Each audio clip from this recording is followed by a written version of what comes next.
Assalamualaikum warahmatullahi wabarakatuh. Selamat malam untuk Bapak dan Ibu.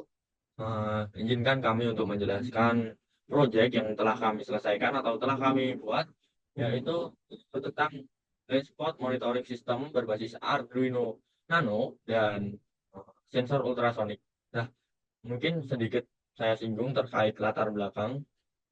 Nah, kenapa sebelumnya kita membuat ini dan terfikirkan ide ini? Karena di Indonesia mungkin cukup untuk menjadikan bahan evaluasi, dan itu pun ada beberapa eh, apa ya namanya? Ada beberapa kasus, yaitu adalah blind spot. Nah, dari situlah awal mula kita eh, membuat proyek ini, karena tujuannya adalah kita ingin minimalisir ataupun meminimalkan bahwa eh, apa ya minimalkan angka kecelakaan dari blind spot tersebut, dan dengan membuat alat yaitu blind spot monitoring system.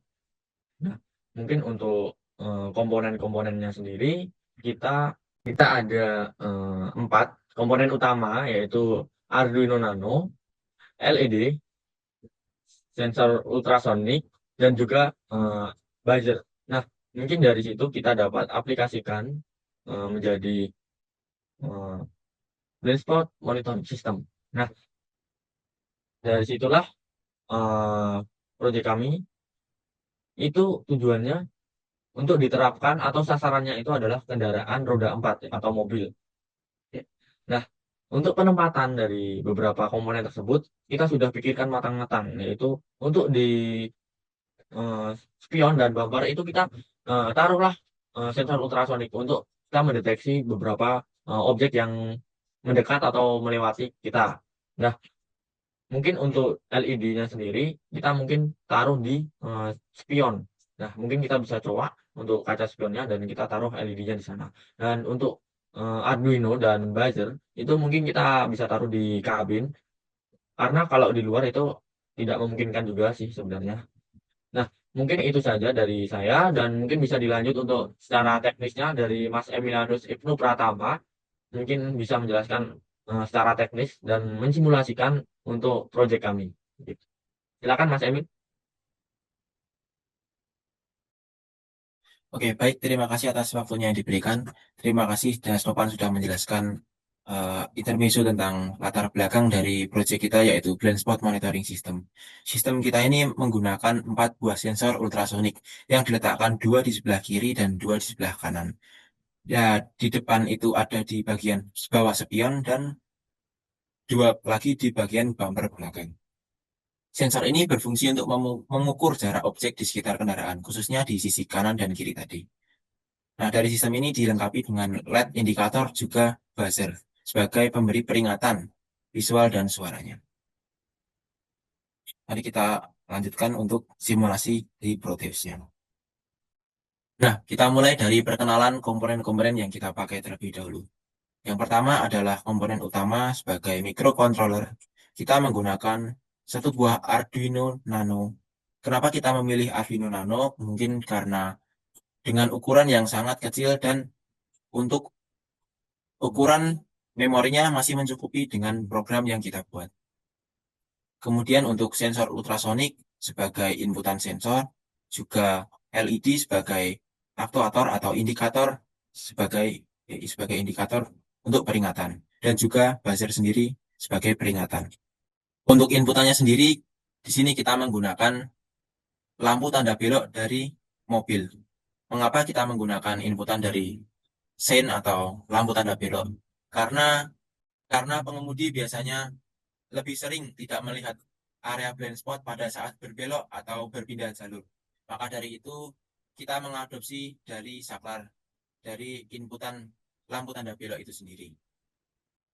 Mungkin dari coding yang sudah kita buat, yaitu dibagi menjadi sekitar 4 mode atau 4 tahapan yang diukur oleh sensor ultrasonik. Oke, yang pertama pada jarak lebih dari 200 cm atau 2 meter, semua indikator akan mati apabila saklar sein dinyalakan.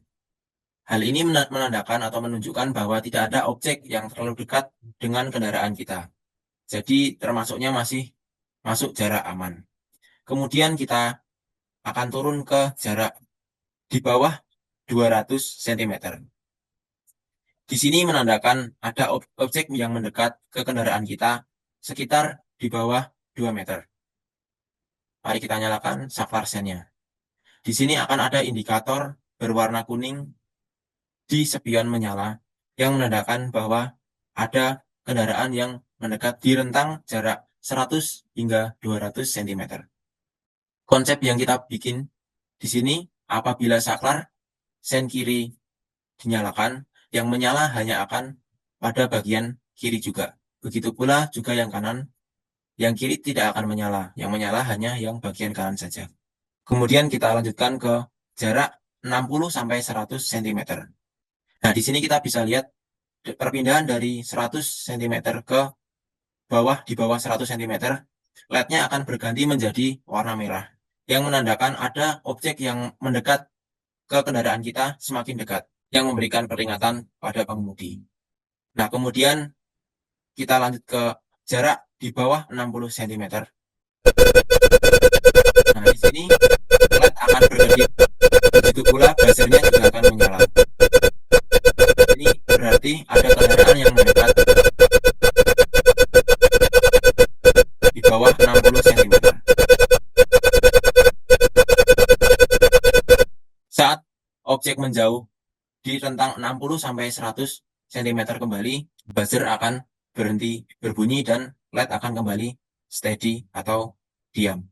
Mungkin itu tadi penjelasan pada saat mobil akan berbelok yang ditandai dengan saklar sein. Kita juga mengembangkan di sini pada saat ada kendaraan yang tiba-tiba mendekati atau objek yang mendekati kendaraan kita di jarak sekitar 30 cm. Di sini LED akan menyala berwarna merah dengan berkedip. Namun buzzer tidak menyala karena mungkin dengan buzzer yang menyala akan menimbulkan kebisingan atau mengganggu pengemudi itu sendiri. Di sini berlaku untuk sebelah kiri dan juga sebelah kanan. Kondisi ini akan menyala apabila pada sisi kiri sendiri dan sisi kanan sendiri. Jadi tidak saling terkait untuk menyalakan keduanya. Jadi disesuaikan dengan kendaraan yang terdekat, apakah pada sisi depan, kiri, atau atau sebelah kanannya. Nah, mungkin cukup sekian penjelasan simulasi Proteus dari saya. Mungkin ya melalui sistem ini, pengemudi akan mendapatkan peringatan yang lebih adaptif dan responsif terhadap keberadaan objek di area blind spot, yang sangat penting untuk meminimalisir atau menghindari kecelakaan, terutama pada saat berpindah jalur atau berbelok arah. Kedepannya mungkin sistem ini bisa dikembangkan lebih lanjut, misalnya dengan menambahkan kamera atau komunikasi secara wireless yang terhubung pada dashboard atau interface kendaraan sendiri. Mungkin sekian dari saya, bisa dilanjutkan dengan Mas Novan.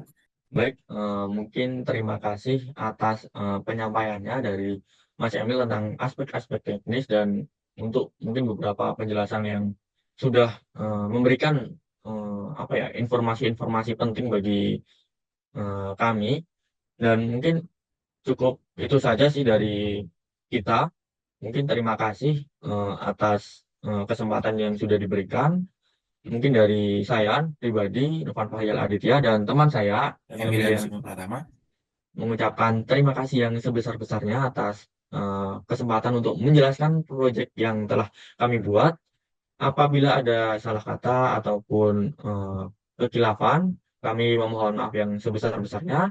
Terima kasih. Wassalamualaikum warahmatullahi wabarakatuh.